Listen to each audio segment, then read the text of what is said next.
शांतनु कौशिक जी, राधा वल्लभ। राधा वल्लभ श्री हरिवंश महाराज जी। महाराज जी, सबकी आत्मा एक है तो मोक्ष किसका होता है महाराज जी? मोक्ष और कल्याण में क्या अंतर है महाराज जी? मोक्ष होता ही नहीं है।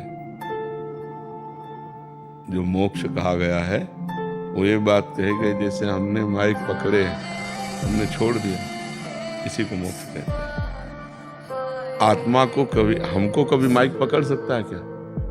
ये जड़ शरीर आत्मा को कभी पकड़ सकता है क्या? कभी नहीं।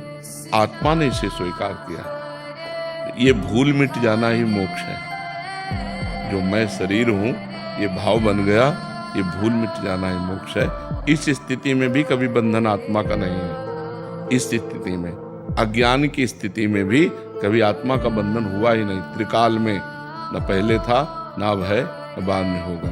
जब देखो, गोस्वामी तुलसीदास जी लिख रहे हैं बड़ी सूक्ष्मता से, जड़ चेतन ही ग्रंथि पड़ गई। समझ रहे हो? जड़ चेतन ही ग्रंथि पड़ गई, यद्यपि मृषा छूटत कठिनई। यद्यपि झूठी है, जड़ चेतन की ग्रंथि कभी लगी नहीं सकती, पर छूटत ही कठिनई, क्योंकि हमने पकड़ रखा है। हमने मान लिया शरीर मैं हूं, हमने मान लिया हमारा परिवार है, हमने मान लिया मैं कर्ता भोगता हूं।